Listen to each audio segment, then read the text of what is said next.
Okay, I've got a cool moon object. It's very unique. I haven't filmed anything like this before for a couple reasons. Again, here are the equinoxes and solstices. We have an equinox, an important one, coming up in March. Don't miss it. Okay, so I've got a moon UFO to show everyone, but I get a lot of questions about satellites, so I just want to show people what I do and what my thinking is. This is Stellarium. It's a freeware program. If you don't have it, you should download it. It's really, really useful. So the first thing I'm going to do is set it for last night's time when I shot. So here it is, February 14, and I shot at 8:38 at night. I've already done this search a bit before, just the same time for this clip. So I'm going to zoom in on the moon, and I took the scaling off so that the moon's actually in the right size and everything. Actually, I'll zoom in a bit more and we can see real quick to make sure the moon is oriented to my video clip. Hold on, sorry, that's a mistake. And here we go. So here is the moon, and you can pretty much tell here's a Mare, here it is. Here's Kepler, there's Kepler, so we're oriented the same way. Now in my clip, if you look over at the video window here, the UFO comes down about this way, and I call it a UFO just because I don't know what it is. So let's try to determine if it could have been a satellite. So what I do is I just start rolling through the minutes here, zoomed in like this. Okay, so let's get back.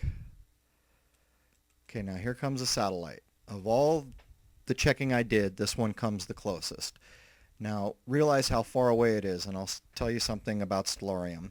They tell you flat out, if you look it up, that when they went to make the plug-in, they couldn't. It says they could not be predicted precisely using Stellarium's orbital models. The reason they give is for irregularities in Earth's gravitational field, lunar interactions, atmospheric drag, so on. So what they did was they implement what's called an SGP4 and SDP4 orbital model, and this is from NORAD.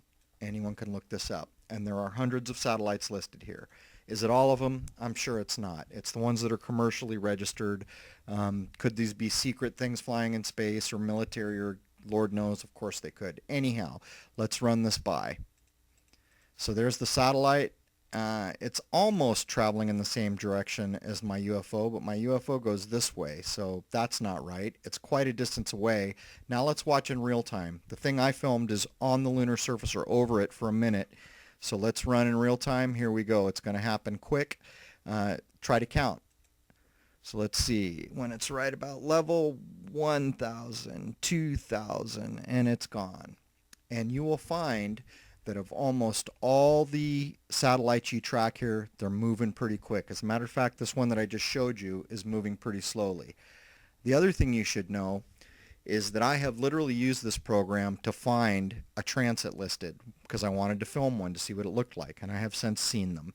And I went out there, knew it was going to be quick, and I saw nothing. I did this 3 or 4 times, so that's how inaccurate this software is to actually predict something crossing the moon, which is why I looked at this one, which is quite a distance away.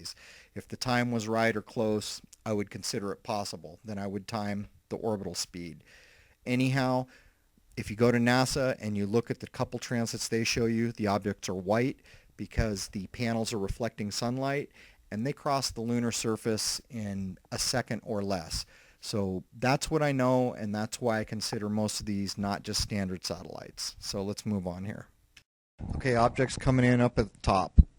You've got plenty of time to look at this one, and it's unique in that this thing is on screen, in frame, and over the lunar surface for just over a minute. I'm not sure I'm doing this from memory, but I think the longest I've had a lunar object on screen is 15 seconds or less. As a matter of fact, it may be one of the boomerangs. It might be closer to 12 or 13 seconds, but I'd have to go back through and look. There are a couple that do a really long run. At any rate, when you watch this, and I'll give you better views of it here shortly, you can tell that it's not traveling in a perfectly straight direction. It's kind of got a zigzag look to it, and as I get a good zoom on it, we'll maybe better determine what's going on here. Of all the things I've shot, this one sure feels like it's close to the moon. and I'll address that in a second. Here we come at 500% speed. Now look at the motion. You can get a sense that there's a slight zigzag pattern, particularly at the bottom there. Part of it's the camera pan, but most of it's the object. Here we come. We're zoomed 500%. The guy at the scope shop had calculated a while back for me that a single pixel at the lunar plane averaged about 1.5 miles. So this thing seems like it's got to be close to the moon just because of the speed it's traveling and how small it is.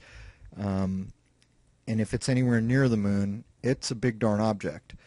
Now here I've sharpened and you can see that halo coming in around it.